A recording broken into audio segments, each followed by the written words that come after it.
सब साहुड़म चलते फिरते तीर्थ हैं, हरते सब शंता। हम तो बस इतना जानते आप सरीखे आप, हम तो बस इतना जानते आप सरीखे आप। कुंडलपुर के बड़े बाबा की, मूल नायक श्री बास पूज्य भगवान की, परम पूज्य आचार्य भगवान गुरुदेव शेखर विद्यासागर जी महामुनि राज की, परम पूज्य मुनि शेखर विमल सागर जी, अनंत सागर जी, धर्म सागर जी आदि समस्त 3 कम 9 करोड़ मुनि राजों की।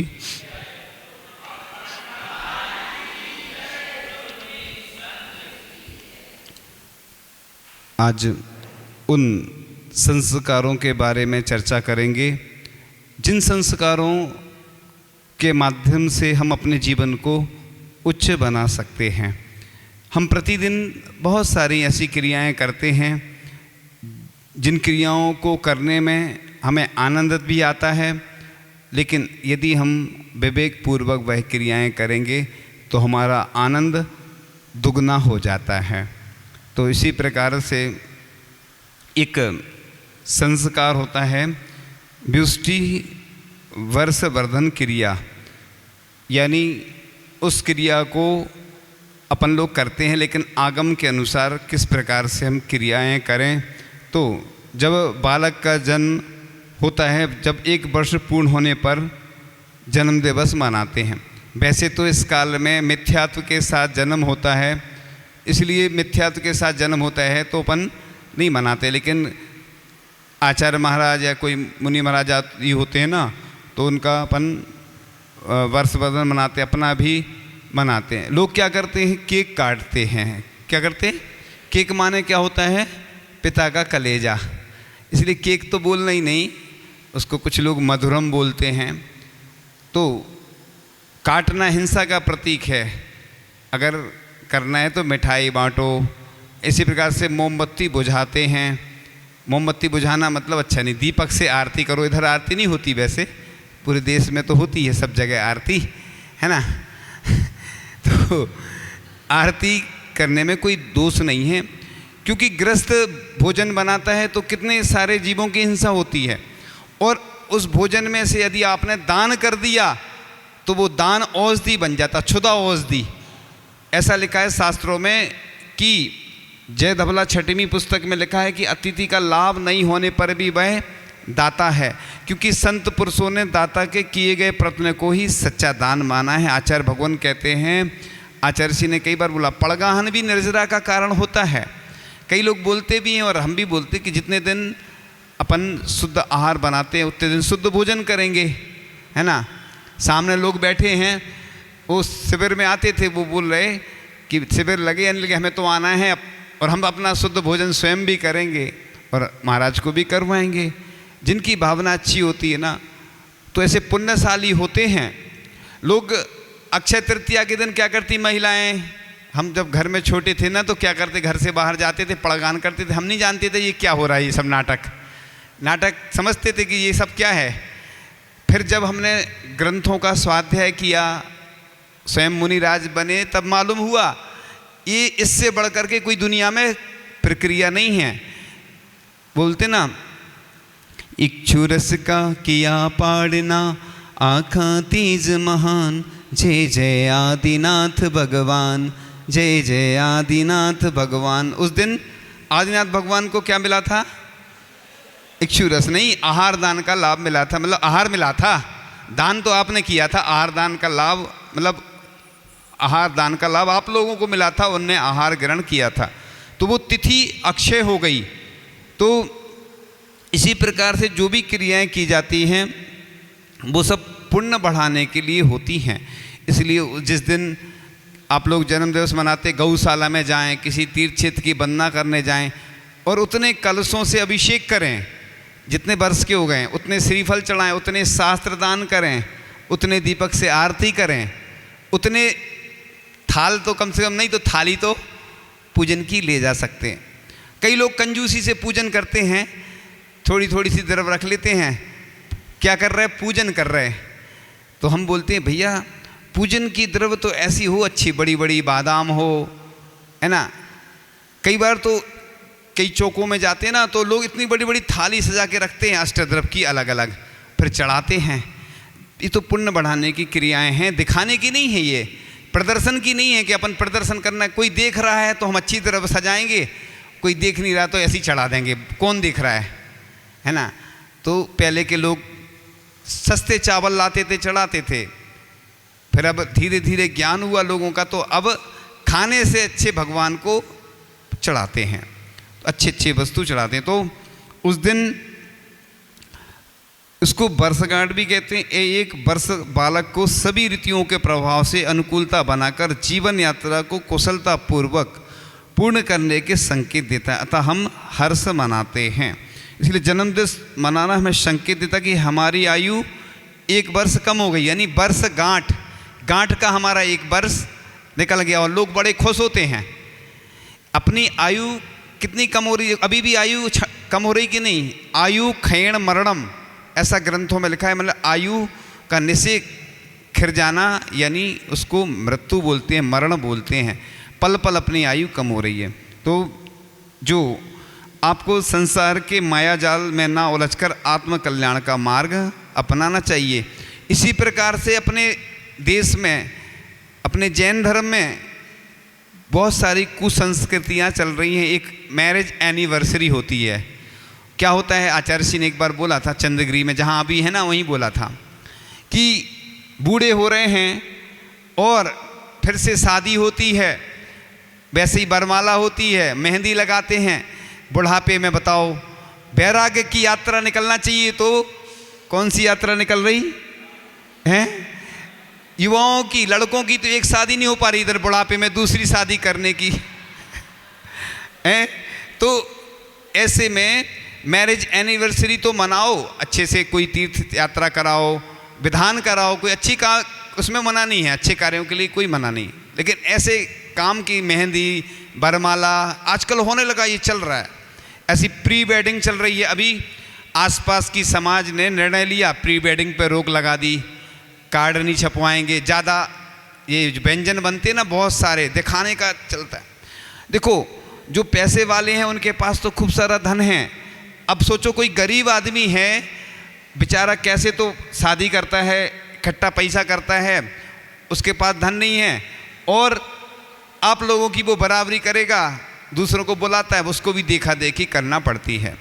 इसी प्रकार से 13वीं में भी लोग बांटते हैं, मैं समझ में नहीं आता, इतने खुश हो जाते हैं कि गिफ्ट बांटते हैं कि अच्छा रहा वो चले गए 13वीं में, इसीलिए बांटते होंगे खुशी में।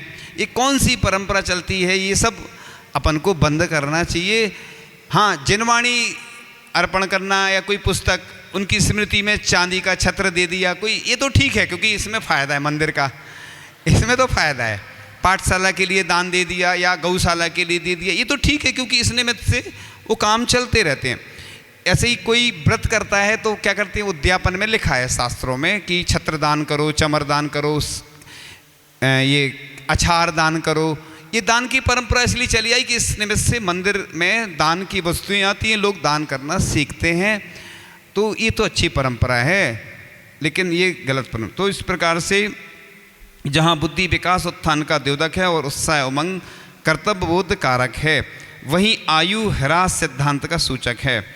तो इस प्रकार से जन्म दिवस विदेशी या पाश्चात्य संस्कृति के अनुसार नहीं मनाना चाहिए, और मोमबत्ती नहीं बुझाकर दीप जलाना चाहिए।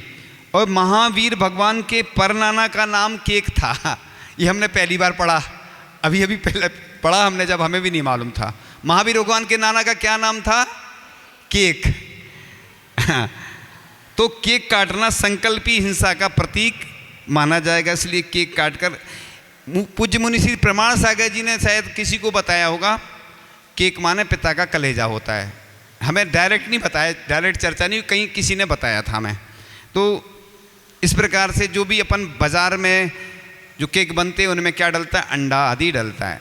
और अपने घर पे शुद्ध बनाते हैं, उसको व्यवस्थित करके मिठाई बांटो, उसमें कोई दिक्कत नहीं है।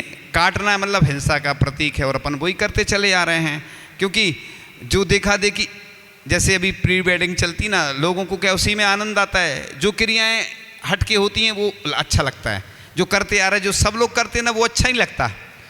इसको क्या बोलते हैं अपन, जैसे कोई डांस करता ना, एक माइकल जैक्सन था, अलग हटके करता था, वो प्रसिद्ध हो गया। ऊट पटांग जो बोलते ना, कुछ करो तो वो फैशन कहलाती है। तो इस प्रकार से जो भी क्रियाएं करते हैं उसमें अभक्ष आदि का सेवन नहीं करते हुए करें, और जो सामग्री भी अपन देते हैं ना उसमें इस प्रकार से करें। और हमने बताया भी है कि जैसे अनाथ हैं व्यक्ति, गरीब हैं, उन गरीबों को भोजन, वस्त्र, औषधि आदि प्रदान कर सकते हैं उस दिन, अपने दिन जिस दिन अपना जन्म दिवस हो, बच्चों का हो, किसी का भी हो। तो ऐसी क्रियाएं करने को मना नहीं है, लेकिन जो ये करते हैं ना, जो हमने बताया, वो क्रियाएं गलत हैं। तो इस प्रकार से प्रतिभावान छात्र हैं कोई, उनकी भी मदद कर सकते हैं। तो इस प्रकार से जो आदि पुराण में आता है कि 1 वर्ष पूर्ण होने पर व्युष्टि नाम की क्रिया की जाती है। बच्चों के अष्टमूल गुण संस्कार होंगे ना, 8 साल से लेकर जो अविवाहित बच्चे हैं उनके मूल गुण संस्कार होते हैं। पहले बाल पूरे साफ किए जाते हैं, फिर उस पर संस्कार किए थे, महाराज जी के द्वारा संस्कार होते हैं, यानी स्वस्तिक आदि बनाकर, गंधोदक लगाकर, है ना, और घर से वो धोती पहनकर आते हैं या लाते हैं धोती सफ़ेद, और उनके संस्कार हो जाते हैं। अष्टमूल गुण संस्कार बोलते हैं उनको। तो उसके पहले ये जो वर्षवर्धन क्रिया की जाती है, इस क्रिया में लिखा, आदि पुराण में लिखा है कि दान देना, जिनेंद्र भगवान की पूजन, इष्ट बंधुओं को भोजन आदि कराना, जो आप लोग कराते ही हैं, वो तो आपके जो घर के परिवार के जो परिचित रहते हैं ना, वो स्वल्पाहार या जैसा भी आपकी व्यवस्था रहती है।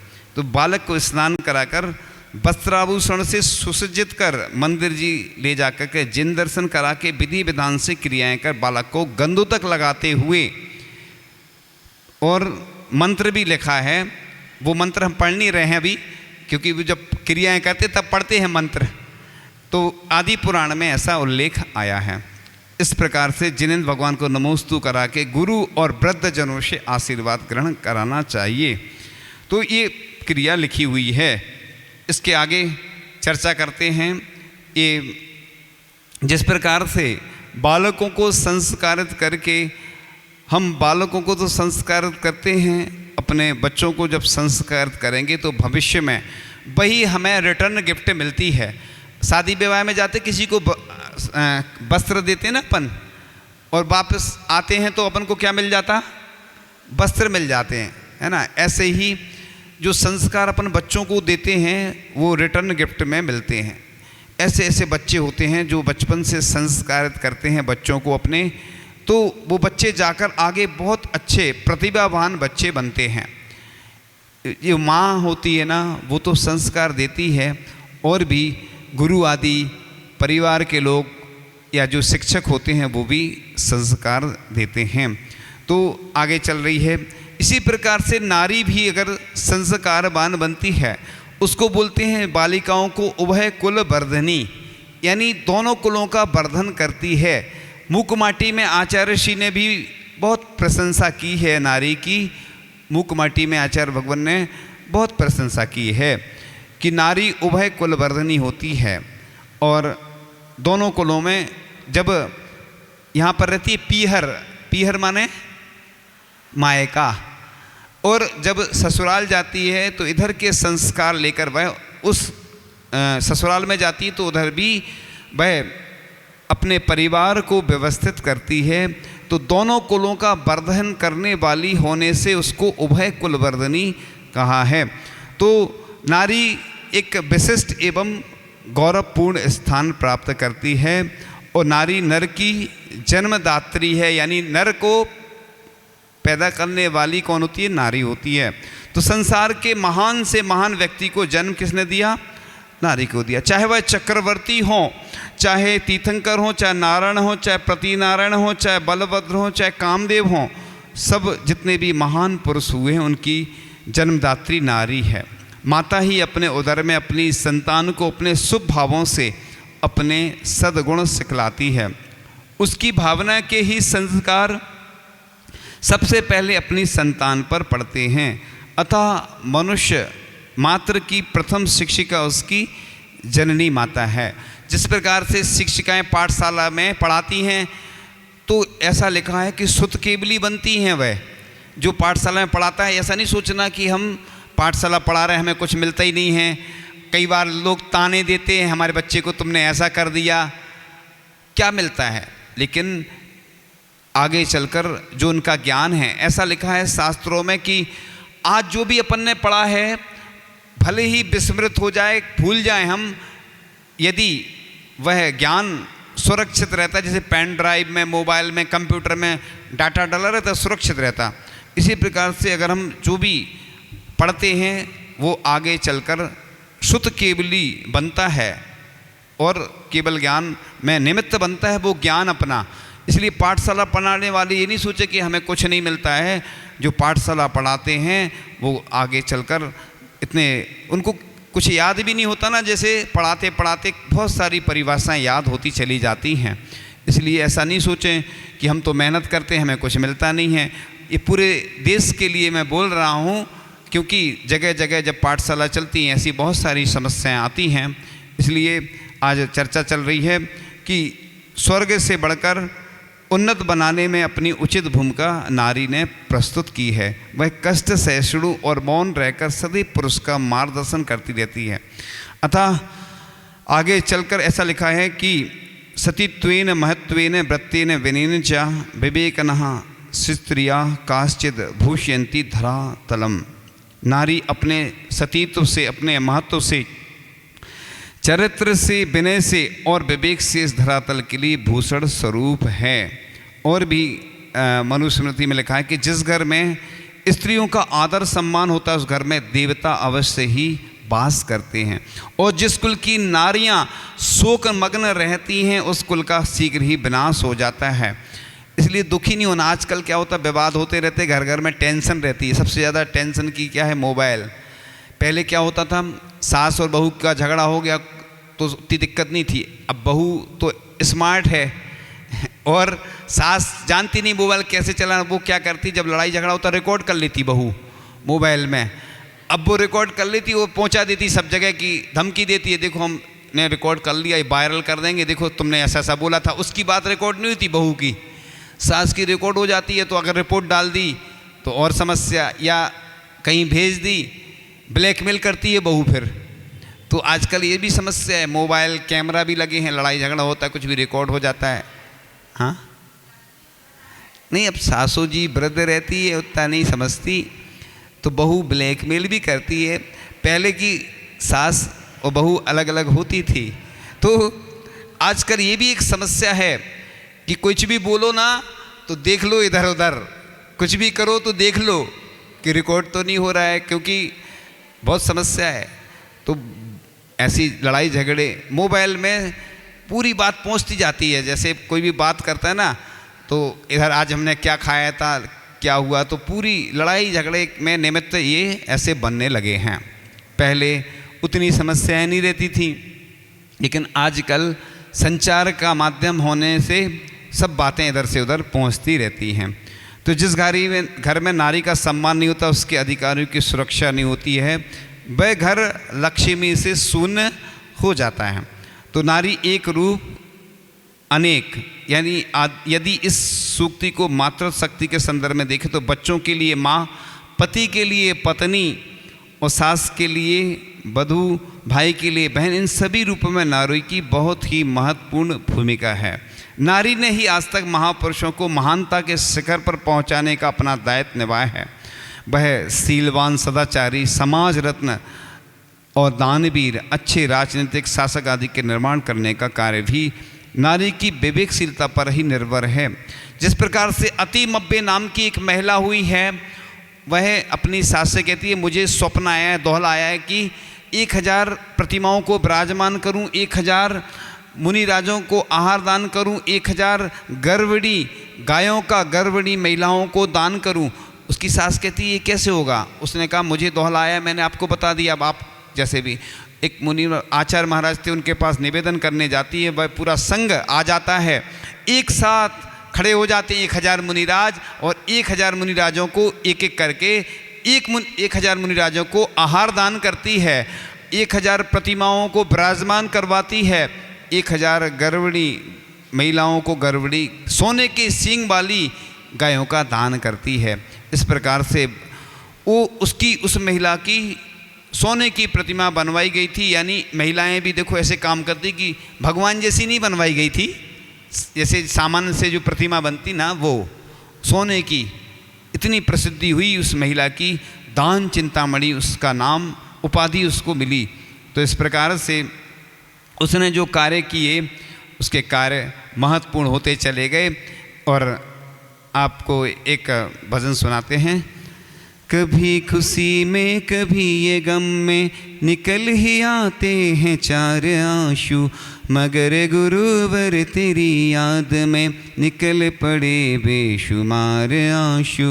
श्री विद्यासागर तुम्हारे दर की मैं रोज चौखट करूँगा गीली, मैं रोज चौखट करूँगा गीली। मुझे भरोसा है एक दिन तो करा ही देंगे दीदार आंसू। कभी खुशी में कभी ये गम में निकल ही आते हैं चार आंसू।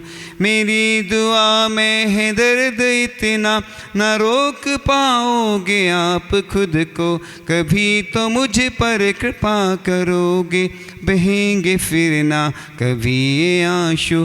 कभी खुशी में कभी ये गम में निकल ही आते हैं चार आंसू। हे मेरे गुरुवर शिवा जहाँ में मिला न कोई गुरु भी ऐसा, जो आके मुझसे ये पूछ लेता क्यों आए आँखों में आज आंसू। कभी खुशी में कभी ये गम में निकल ही आते हैं चार आंसू, मगर गुरुवर तेरी याद में निकल पड़े बेशुमार आंसू। तो मेरे सवालों का जवाब दो ना। आता है पहला प्रश्न आपके सामने। पहला प्रश्न, जन्म दिवस मनाते हैं विश्व में होती है, इंद्र सभा में भी तो तेरे ज्ञान की अर्चा होती है। राजाओं सा घर वैभव ये पाकर तुमने ठुकराया, तीन लोक में पूज मुनि पद गुरु आपने अपनाया। ऐसे ज्ञानी गुरुदेव का हमको मिला सहारा है। विद्यासागर गुरु आपको शत शत नमन हमारा है, शत शत नमन हमारा है। जिनवाणी के ज्ञान ते सूझे लो कालो, सो वाणी मस्तक नमो सदा दे तुहूँ धो। हे जिनवाणी भारती माँ तो ही जपो दिन रैन, जो तेरी शरणागह सो पावे सुख चैन। देव वजो अरिहंत को